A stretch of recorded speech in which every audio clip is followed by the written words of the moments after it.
Guyana government legislators with dual citizenship resign from Parliament. Our top story in Caribbean Newsline for Tuesday, April 2nd.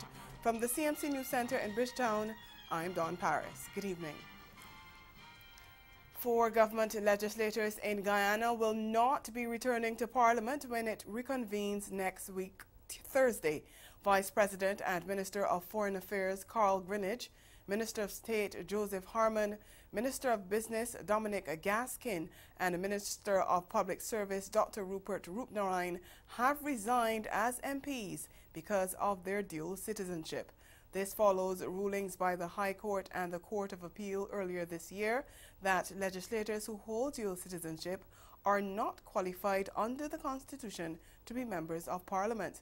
Those court judgments were the result of the coalition government's challenge to the no-confidence motion passed against it in the National Assembly on December 21st last year.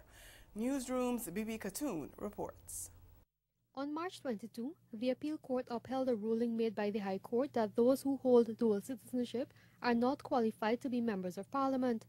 On Tuesday, the government said by virtue of the ruling, President David Granger has received and accepted the resignation of all coalition members of Parliament who are holders of dual citizenship. These members, Minister of State Joseph Harmon, Minister of Foreign Affairs Carl Greenidge, Minister of Public Service Rupert Roopnarine, and Minister of Business Dominic Gaskin, will not be returning to Parliament, therefore, when it reconvenes on April 11, 2019. Minister Harmon is a U.S. citizen, while Ministers Gaskin, Greenidge, and Roopnarine are UK citizens.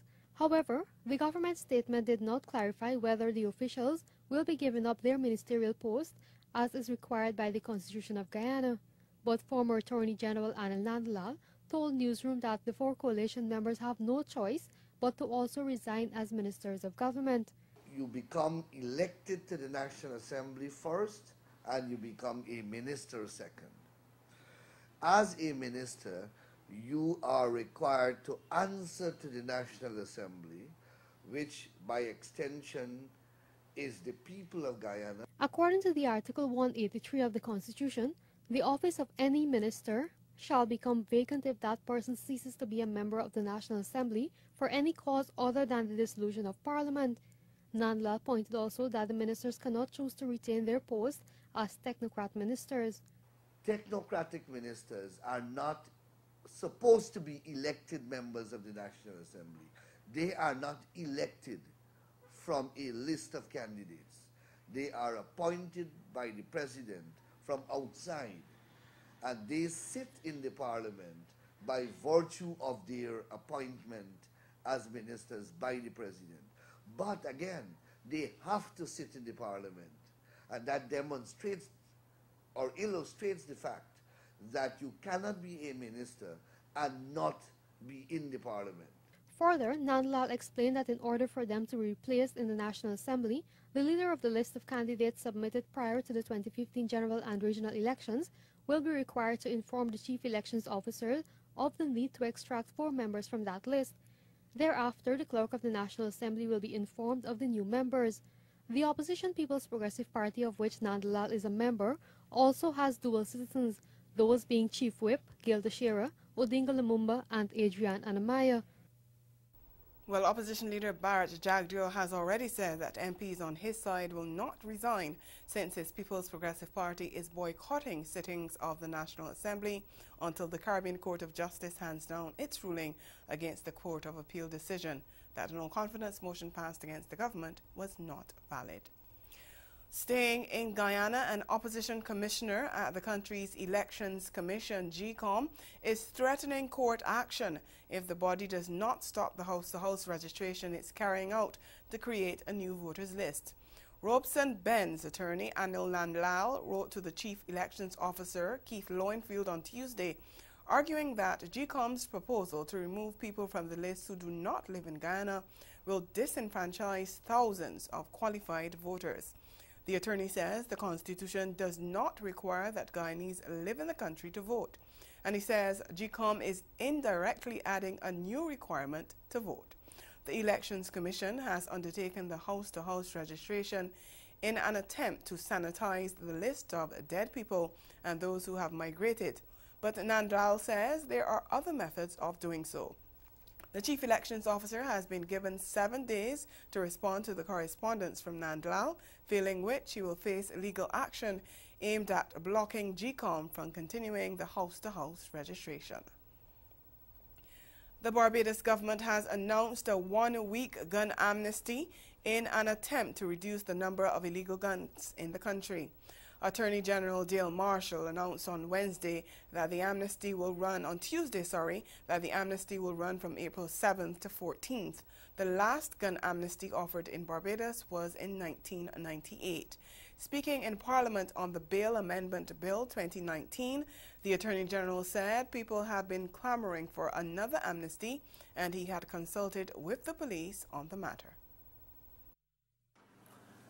And I announced today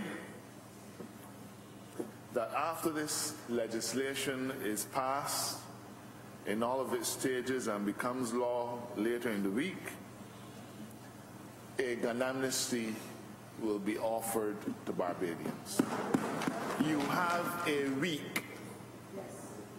A week, sir. Anybody who has in their possession an unlawful firearm or ammunition, the amnesty runs from Sunday, 7th of April 2019 until Saturday, 13th April 2019 at midnight. At midnight, sir, gloves are off.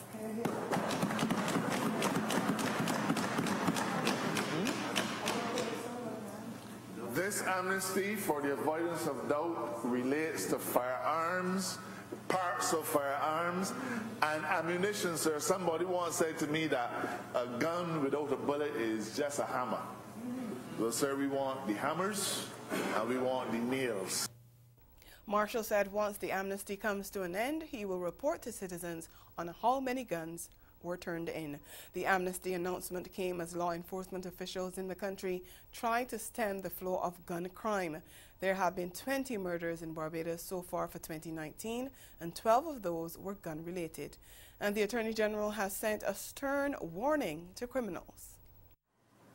I am warning the criminal element of Barbados, do not test or resolve. Do not test or resolve. This is not something that we can be flippant about, but do not test or resolve, sir.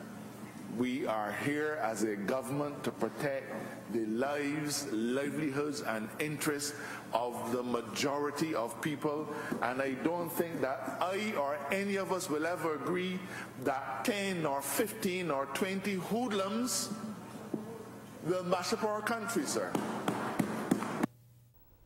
The Cayman Islands government is yet to say whether it will appeal a court ruling that made same-sex marriage legal in the British Overseas Territory, but Governor Martin Roper has expressed his support for the historic ruling, saying it provides equal rights for everyone. The governor released a brief statement on Monday in the wake of Chief Justice Anthony Smelly's decision to amend the Marriage Act to allow same-sex couples equal access to marriage. He said, quote, "I recognize there are strongly held and differing views across the islands on the legal ruling on same-sex marriage. Yet, it is important that all our citizens can play an equal and active part in society, free from discrimination, as set out in our Constitution. This judgment provides equal rights for everyone, a point which I and former governors have previously emphasized." End quote. Governor Roper also expressed support for the Cayman Islands legal system and urged residents to keep the debate on the issue amicable and show tolerance and respect for those with differing views. Over in Belize, Chief Justice Kenneth Benjamin will Wednesday hand down his ruling in a challenge to the upcoming referendum on whether the country should go to the International Court of Justice, the ICJ, to settle its border dispute with neighboring Guatemala. 6 members of the main opposition People's United Party are asking the court for an interim injunction to prevent government from holding the vote on April 10th. They have specifically asked the court to determine the legality of the special agreement signed in 2008 that ended negotiations between the two countries and paved the way for the dispute to be taken to the ICJ. The opposition argues that Minister of Foreign Affairs Wilfred Elrington did not have the power to bind Belize to the agreement without legislative approval, and the treaty was therefore unconstitutional. But the government contends the agreement was ratified and made legal by the Senate in November 2016. Still to come in Caribbean Newsline, a fourth person confirmed dead from the H1N1 virus in Jamaica. We'll be right back.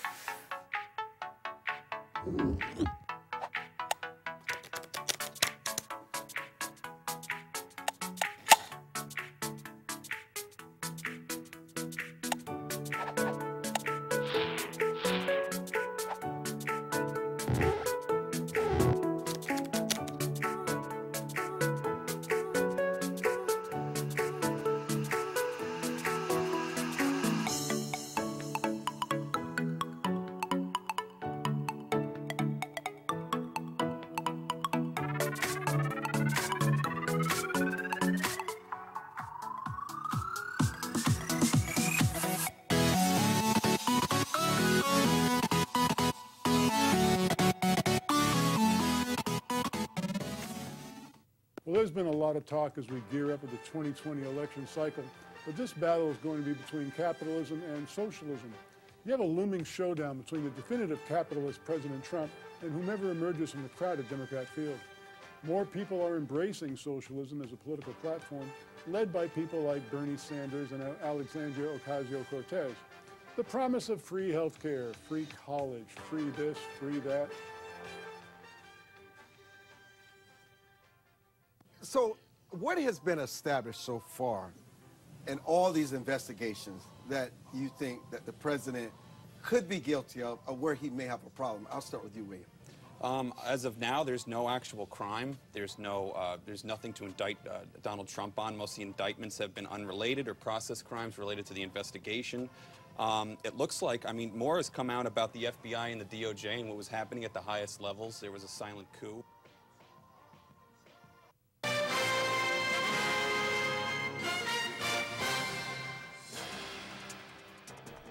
Jamaican health officials have confirmed that the death toll from the H1N1 flu virus now stands at 4. The disclosure came on the heels of Health Minister Dr. Christopher Tufton coming under fire for not issuing enough warnings about the virus. He's denied that the government deliberately withheld information on the presence of the influenza virus in the island and has promised to be more transparent about the virus and related deaths. We get more in this TVJ News report. As of today, their advice is that there are no cases of swine flu in Jamaica. The health ministry is standing firm on its position that the swine flu is not in Jamaica. According to medical experts, what is present is a variant of the H1N1 virus known as the H1N1 pandemic 09 strain. When it is that we're talking about swine flu, we're talking about an influenza that is transmitted by the pigs. That is the one that lodges at the throat and give you that barking cough that people call hog flu. Okay? This is separate from influenza that we're seeing now that is being commonly caused by H1N1 pandemic 09 strain. The virus has been in Jamaica since 2009. Its impact peaked in 2013, again in 2016, and now in 2018-2019. But while it is not swine flu, the ministry says the virus afflicting the public is still dangerous. Days ago, the ministry got a notification that another person had died from complications associated with the virus. So far for this year, we've had 4 reported cases that we have isolated H1N1 pandemic 09 strain. 4? Yes, we've had 4. No, not since then. We had, the last case was March the 22nd. Yeah, but the notification came in probably Friday. Right, the notification came in on Friday. But the chief medical officer said the number of persons to have died from complications associated with the virus could be higher, but their cause of death may have been listed as pneumonia due to the symptoms the virus carry. Persons are therefore being asked to take precautions against spreading the virus. The CARICOM Competition Commission says the planned sale of Scotiabank's assets in 9 regional countries could have anti-competitive effects in at least 3 member states. Last November, the Trinidad-based Republic Financial Holdings Limited announced plans to acquire Scotiabank operations in Anguilla, Antigua and Barbuda, Dominica, Grenada, Guyana, St. Kitts and Nevis, St. Lucia, St. Martin, and St. Vincent and the Grenadines.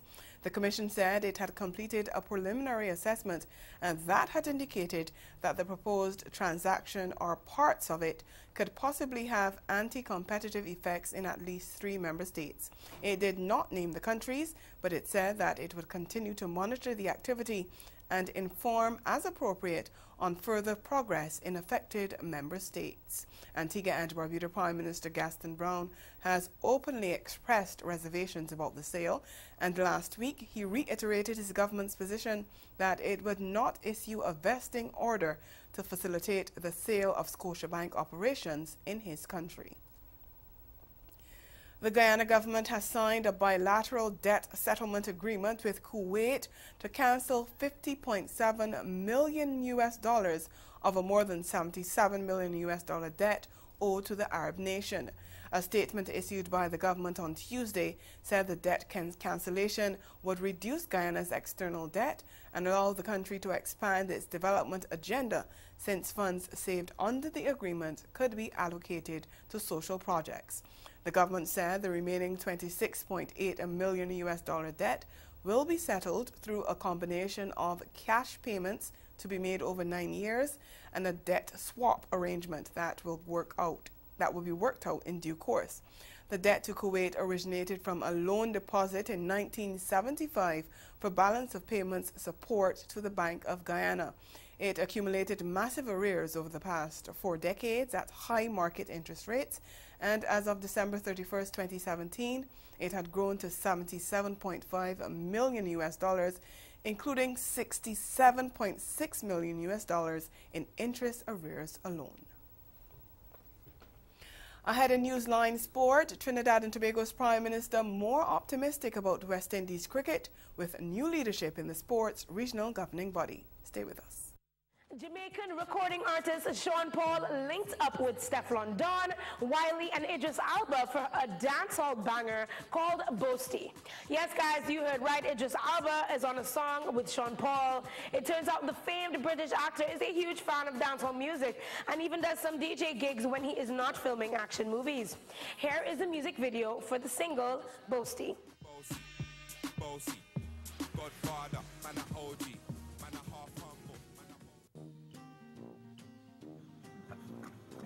Khalid, what you doing driving a yellow cab? Nobody want to plan the con. Everybody want to raid the barn.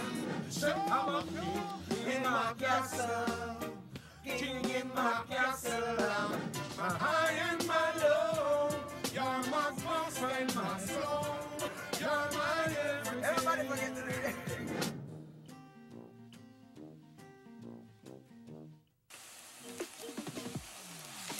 Rainbows are curry paste.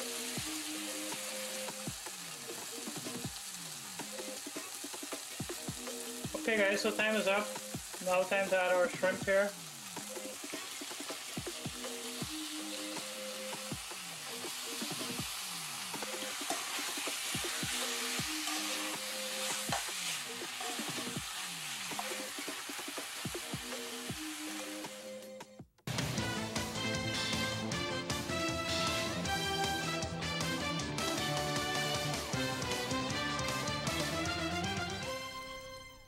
Trinidad and Tobago Prime Minister Dr. Keith Rowley says he has a more optimistic outlook on West Indies cricket following the election of Ricky Skerritt and Dr. Kishore Shallow as President and Vice President of the sports regional governing body, Cricket West Indies. Rowley, who appeared on CNC3's morning talk show on Monday, says the new executive will have a hard road ahead in their attempt to rebuild the Windies brand. And he criticized the former administration's style of leadership. I was extremely happy with the results, and I think it opens the door for us to bring about the improvements that we anticipate. But I was really pleased. It made my day. And where Cameroon is concerned, you see that what happened with India? In any management structure, that is when things should have come to a head. And to have escaped that and to become in charge of a hegemony after that told me that West Indies cricket was on the wrong track. You could not have created an environment like that, created those liabilities for future earnings, handle it yourself, and be impregnable. Rowley says there is plenty work ahead for the Skerritt-led administration to avoid West Indies being relegated to the second tier of the game. What was happening to West Indies cricket is that we were not able to put that ladder down in that pit to climb out of it. And I'm hoping now that Skerritt provides that ladder so that we can climb out of where we are. Because the danger we're facing is that one of these days, the ICC is going to create 2 divisions of cricket. And that is a possibility that still exists. There's so much cricket being played now and being played well in the non-traditional areas that we cannot continue to have a C-class horse running an A-class race. The ICC is going to create 2 divisions of cricket, and West Indies may not find itself in the upper echelons of Test cricket. The Dominican Republic has been crowned champion of the Caribbean Table Tennis Tournament, which saw host Guyana finishing second overall. Akeem Green of Newsroom Guyana has the details. The Dominican Republic lived up to the expectations and amassed the most points, 1,530 points, followed by Guyana, 750, Barbados, 640, Cuba, 600 points, Puerto Rico, 310 points, and Jamaica, 250 points, rounded off the top 6. The Guyanese contingent secured 10 medals in all events, except the female under-21 singles. No goal came in their favor. However, they copped silver compliments of the women in the team event, the pair of Jodian Blake and Trenton Slow in the women's doubles, and Shamar Britton in the under-21. Britain was the defending Caribbean under-21 champion. Bronze medals were virtue of Britton and Lowe in the singles, the men in the team event, Nigel Bryan and Joel Allen in the doubles, Lowe and Christopher Franklin in the mixed doubles, and Colin France and Diane Chance in the 45 and over singles. Attention on the final day was pierced on the men's and female singles. To little surprise, the defending champion Emil Santos of the Dominican Republic eased to the title by crushing Puerto Rico's Hector Berrios in 4 straight sets. Berrios had earlier brought the demise of Britain in the semi-final. He won 11-8, 6-11, and 11-7, and 12-10. No other Guyanese reached the quarterfinal stage. Over in the women's, Cuba's Daniela Francesco completed the double. After winning the under-21 title on Friday, she overcame Don Republic's Esmeralda Castro in a highly competitive final that went the full 7 sets. The Cuban, who may lack the eye-catching play, makes up by sticking to the basics and won the grueling contest. Despite Guyana did not qualify for the Pan American Games as the team, Godfrey Monroe, president of the association, told Newsroom Sport they will send players to Guatemala for the Latin American Championships. We want to ensure because Pan Am is the qualification for the Olympics for table tennis, so we believe that we still have a good chance, given that most of the stronger countries are there, already qualified. In Guatemala City, from the 24th to the 31st of May, there's a championship, the Latin American Championship there. We used to qualify 6 males and 6 females. So we'll be sending the men and women team there, and hopefully that we'll get players that qualify for that. Trinidad and Tobago's Shivana Ainal Singh has been appointed the director of the World Boxing Association's Women's Championships Committee. She was elected to the post during a recent meeting of the hierarchy of the association. Ainal Singh was the only English-speaking Caribbean official to be named in a key role in an association which is dominated by officials from Latin America. The vice president of the association will be Nicaraguan native Renzo Bagno-Rilal. The director of World Championships will be Venezuelan native Carlos Chavez. Meanwhile, on the Women's Championships Committee, the deputy director from Peru is Kina Malpartida. Bulgarian native Mariana Bosava will be the international coordinator of the organization. And finally, in horse racing, veteran Jamaican reinsman Andrew Ramjeet has maintained his place in the top 10 jockeys at Turf Paradise Winter Meeting with a victory in the feature race on Monday. He brought back 5-2 favourite Fortified Effort from a 1,300-metre trip on the dirt in the $19,000 second race in a time of 1 minute 15.34 seconds. Ramjeet raced Fortified Effort close to the pace before angling the 4-year-old Dark Bay Gelding out on the turn, rallying 4 across and assuming command. Track announcer Robert Fox has the call. Back and then Fortified Effort continues the trail and it's still about 3.5 off the lead.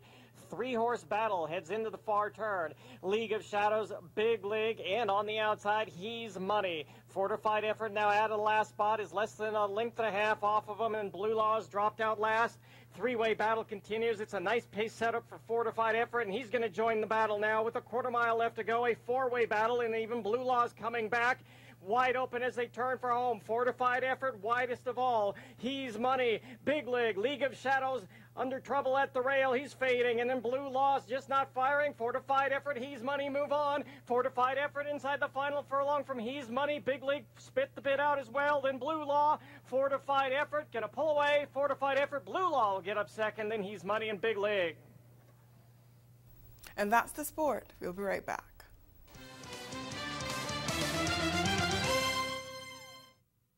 So we're back in full force here in the culinary arena. We can see some sort of a waffle being made here by the team Bonnier. Back with fantastic stuff and some cooking, still some liquid being added. There it is, I thought it was that. Some flame coming up there from Team Bahamas, some alcohol going into what she's cooking. Really good stuff. Some onions, and then she put her peppers and now her red cabbage. Their championship match last fall at Sonoma was epic. The champ, now 5-time title holder Scott Dixon, doing everything needed, running second in the race to hold off the challenger Alexander Rossi. Rossi, with 3 wins on the season, had to fight back from early adversity. Rossi finds himself sliding back here.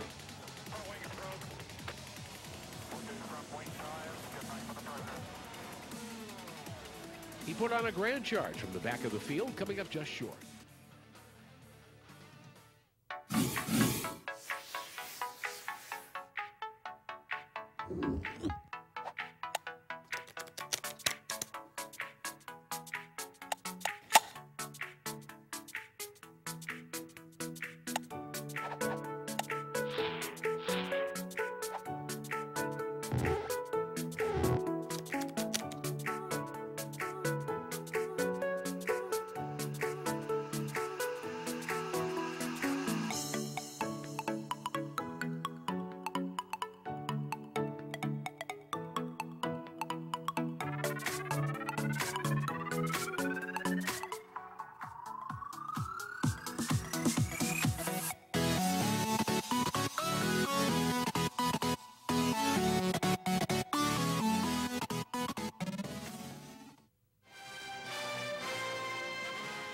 Again, the major developments of this day. 4 Ghana government legislators with dual citizenship resigned from Parliament. And in sport, Trinidad and Tobago's Prime Minister Dr. Keith Rowley more optimistic about West Indies cricket with new leadership in the sport's regional governing body. And that's Caribbean Newsline. For news and sports round the clock, subscribe to CanonNews.com. We'll be back here again tomorrow. But from all of us at CMC News, thank you for watching and have yourselves a good night.